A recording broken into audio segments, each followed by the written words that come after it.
like to bring up to the stage Francisco Arctic Mine Cabanas, who has extensive experience in both Bitcoin and Monero. And he is here to discuss, like traditionally, when a miner produces two outputs, it produces both Bitcoin, but it also produces heat.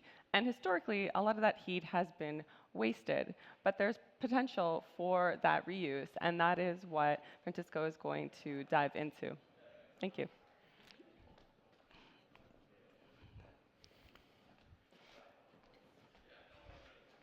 Thank you for a great introduction. I got started with Bitcoin in 2011 when you could still mine it with GPUs. And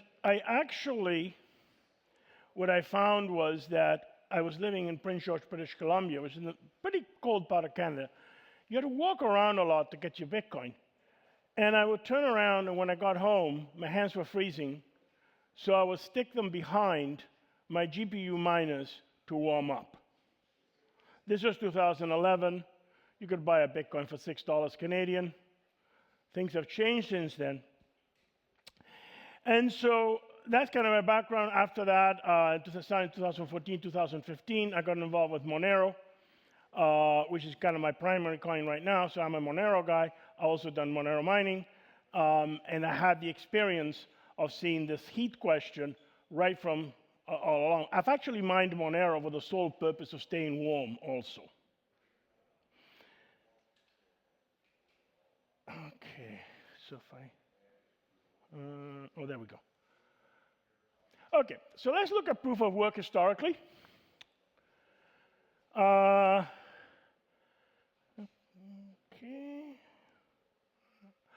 Hashcash, 1997. This is one of the first examples, Adam Black. The idea was simple. We're talking about email. We're talking about spam. How can we control spam? How can we do something about it? Well, we do a little friction. We say you've got to spend a penny, a cent, a US cent, maybe a euro cent, to send an email, and then we're going to make it very expensive to the spammer. So if I can burn, for example, a penny, and then to send an email, and then someone wants to spam it, well, for a million emails, that's 10,000 American dollars. Okay, so this sounds like a reasonable idea. And the backup plan was actually a cryptocurrency called Hashcash. So that was kind of the backup plan. But the idea was you'd burn it. So you do some proof of work to send an email. On the surface, you burn a cent worth of electricity, calculate a hash function, and send an email. We're going to deter the spammer. So the question is, what could possibly go wrong here? It's a penny. It's not going to really hurt most legitimate email senders, and it's only going to make the spammers pay. But there could be a little cash. So it is January, and Alice lives in Alice Springs in Northern Territory, Australia, in the outback, in the middle of the Australian summer. The temperature outside is 40 degrees Celsius, and for those of you who like Fahrenheit, that's triple digits. That's 104 Fahrenheit. Bob, on the other hand, lives in Inuvik. That's the Canadian Arctic, in the middle of the Canadian winter. It's minus 40 outside. And it's also minus 40 no matter what type of temperature we're talking about, measurement. They both need to send 10 emails.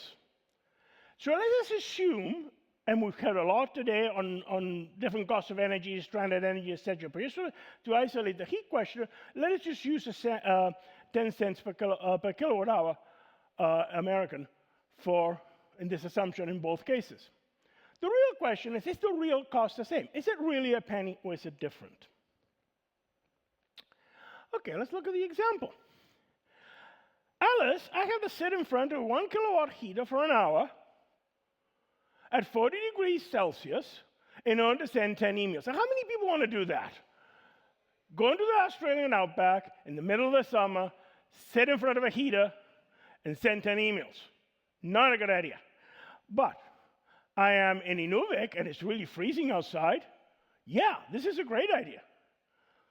So temperature is a critical issue. the heat produced becomes either a valuable commodity or a waste product to get rid of. And here's the interesting thing. We all know this, but when you look at the original theories about proof of work, very few people are talking of the actual heat. Nobody is saying that the heat has an impact. The assumption implicit, not explicit, in a lot of the literature has been the heat has no value, has no cost, has no value. And that is a myth, an important myth that I would like to debunk. So let's look at Bitcoin. So Bitcoin comes along 2008, a peer-to-peer paper. Everybody talks about it. We look at the Satoshi paper. We talk about a proof of work question. Now, one first good thing that Bitcoin did is now Alice can send the transaction and Bob can mine it.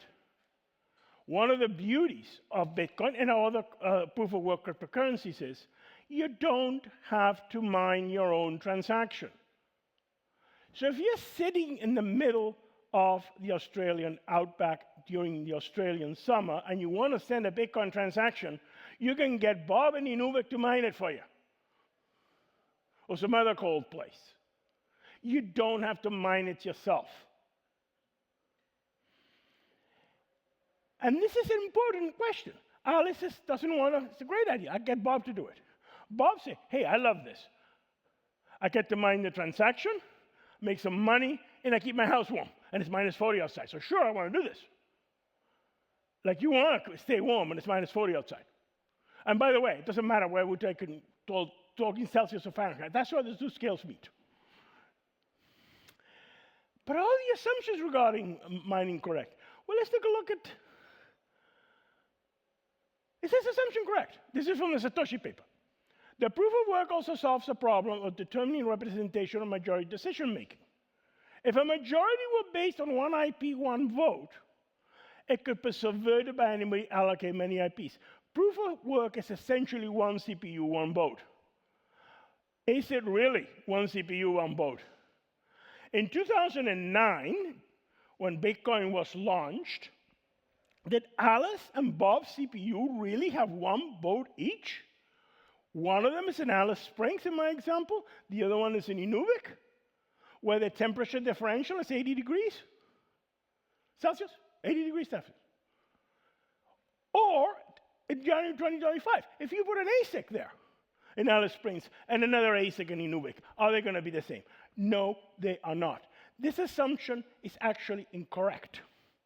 It's not one CPU, one vote, and it's not one ASIC, one vote, because it depends on the temperature. In fact, even current Bitcoin ASICs, if you run them at a cooler temperature, you get more efficiency out of them. Interesting. So it's an incorrect. Proof of work works, but some of these assumptions are not necessarily correct.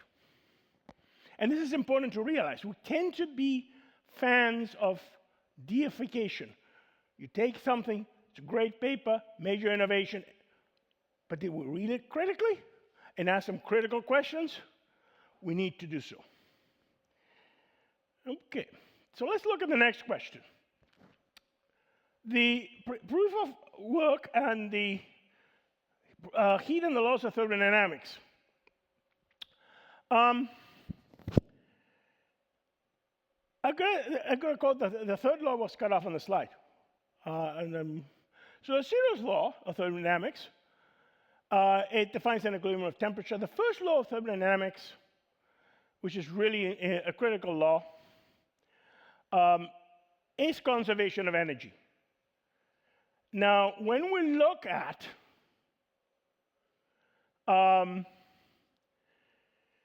the first law of thermodynamics and conservation of energy, what that says is, let's say I want to heat a house. I have an energy leak and an energy input. The amount of energy I put in as electricity is the amount of extra heat that I come out. That is conservation of energy. Doesn't matter what happens in between. Second law of thermodynamics states that the entropy increases. So um, this again is a law where it's an irreversible process.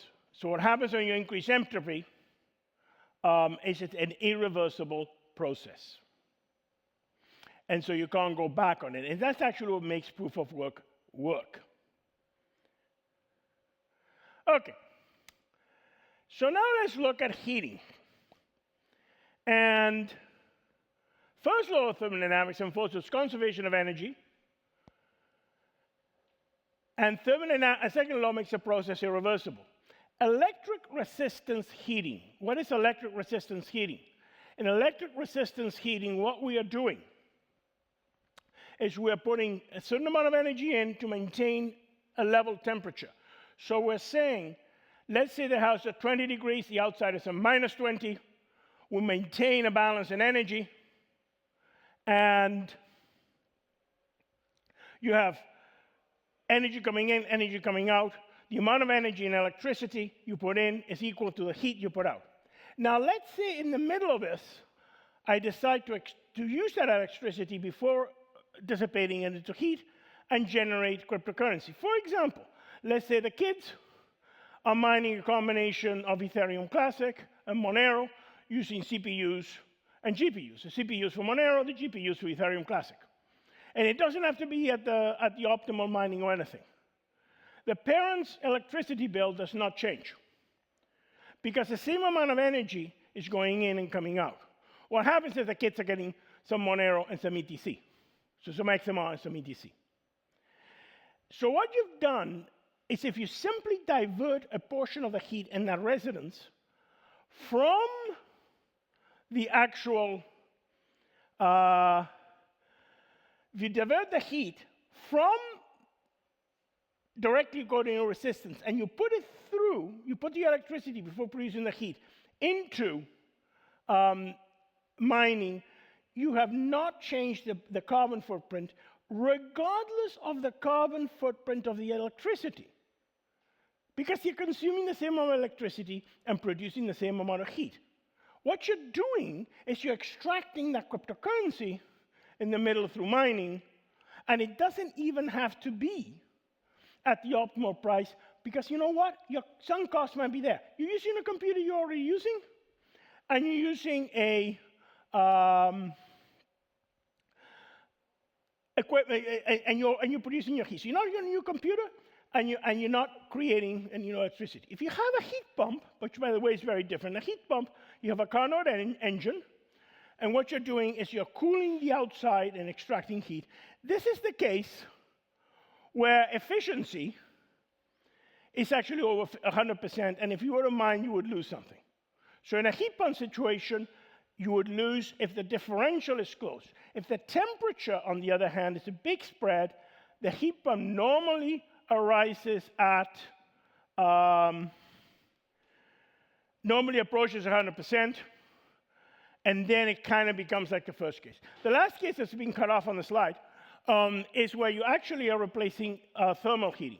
So let's say, for example, you have natural gas, and then you're replacing that heat with electric heat, and there is where you're not running the gas as hard, you can get an energy gain, a carbon gain, if the carbon footprint of the electricity is less than the carbon footprint of the gas.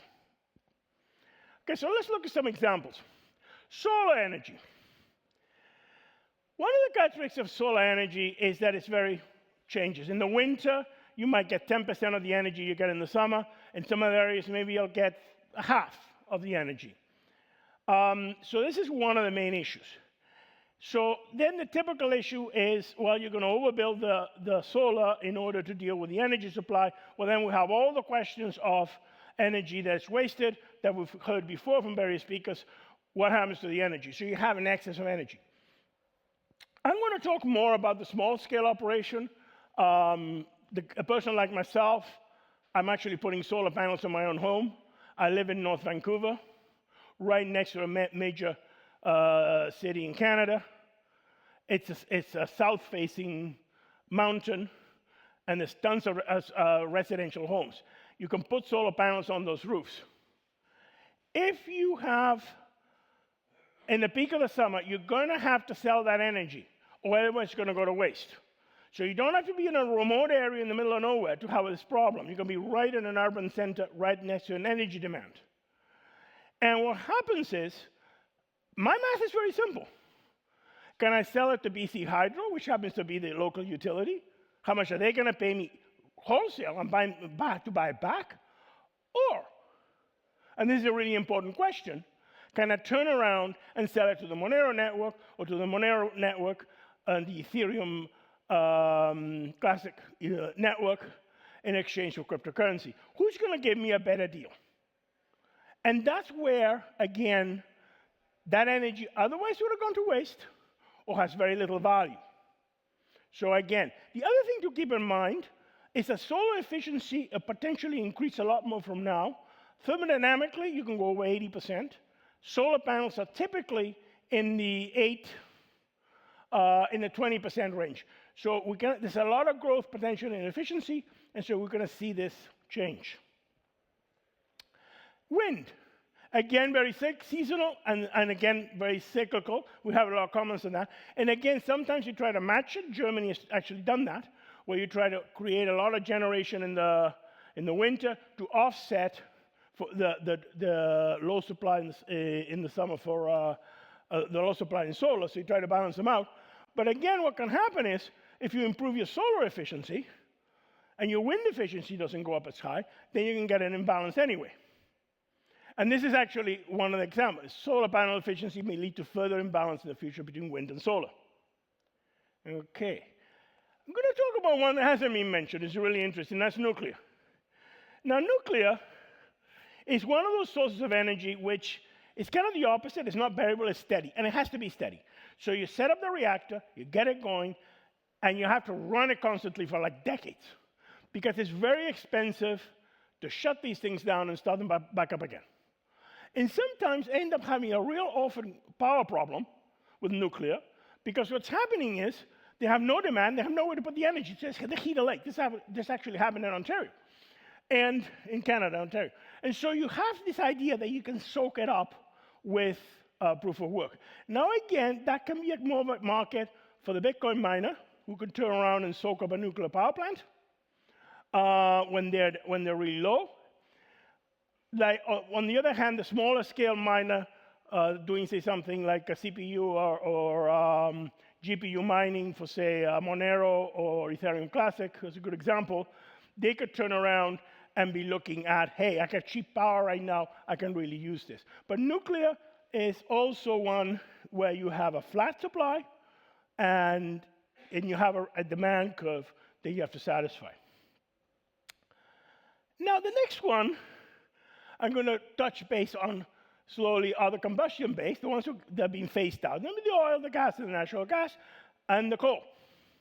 Now, I'll mention a little story about this. Because in British Columbia, we have a lot of hydropower, a lot of green power, 99-point-something%. And what they do is they trade the power. During peak times, they sell hydropower at peak energy down to the States. In the middle of the night, they buy back the coal power. Why? Because you can control a dam and release it more at will. And so if you consume electricity at night in BC, it's actually coal powered. So again, large batteries is the example I was mentioning. But again, you do have the supply, but you also have elasticity. In these cases, you still have a demand response where proof of work can help from a sustainability perspective. Okay, let me go to the next one. There we go. Okay. So the first thing, we would like to change the mindset. We're no longer running a business.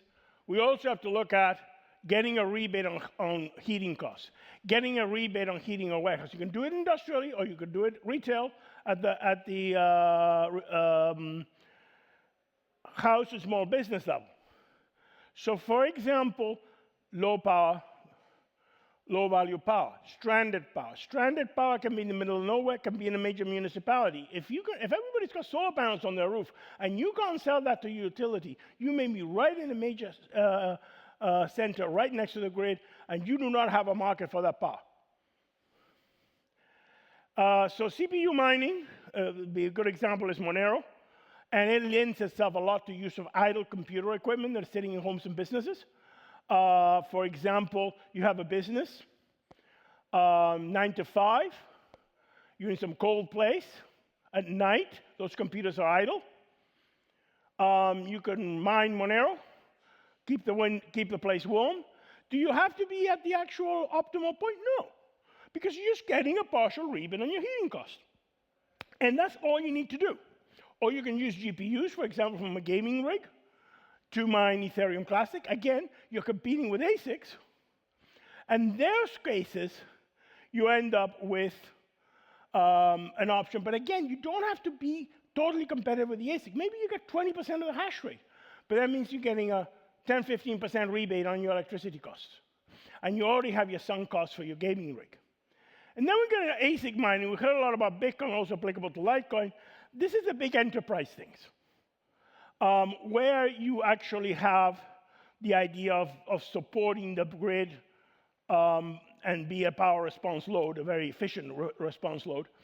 So this is the bigger, large-scale grid stability programs, and very good also for large-scale orphan situations, the flared methane in the middle of nowhere that you cannot effectively ship out of there. You can't even ship the electricity, let alone the gas. So what do? You find a market for the power, you generate it locally, and you turn around and mine Bitcoin. And you can also mine Litecoin for that matter, and Dogecoin, some of these other things. The other thing is, you may have all the ASICs that are kind of a bit on the write-off, and they're not really competitive. But at this point in time, they can still be used for that 20% in a residential environment. You can get a small ASIC and mine to stay warm. And you're not making the optimal amount to pay for that hardware, because it's a sunk cost. What you're doing is you're getting a 20 or 30% rebate on your electric cost. And in those cases, again, we have no carbon footprint. Okay. One of the things that happens is that this actually encourages decentralization. I'll start with a second why this is. Because if you're doing a lot of small-scale mining to offset electricity costs, then what happens is that only works if you're decentralized. You can only introduce enough heat to heat your house before you get a point where you have to vent the heat. And this is the really key issue. Unless you're doing some really good load balancing or some really good open energy, you better not be venting heat in the coldest part of the heating season. That's where you're going to attract regulatory and FUD and all this other stuff. Because what happens is, if you're in a country where there's some energy scarcity in the middle of the winter and you're venting heat, you're gonna get pushback, particularly if you get using grid power. So a market for low value or zero value energy, facilitate renewable energy projects even on a small scale. Like I'm putting solar on my roof, and I want to have a market for that solar power when I know I'm not going to be able to use it. And I want to have an option other than the local utility because I might get a better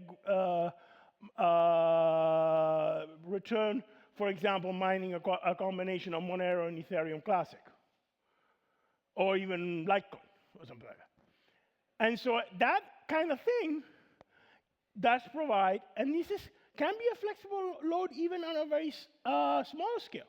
Again, if you have dynamic pricing, you can say, okay, when the price goes over a certain point, I'm going to shut off my little miner here. You detect the price, and you cut the thing off. And you can do it automatically. So you can actually allow even the utility to control these small loads. So now we go for some questions and discussion.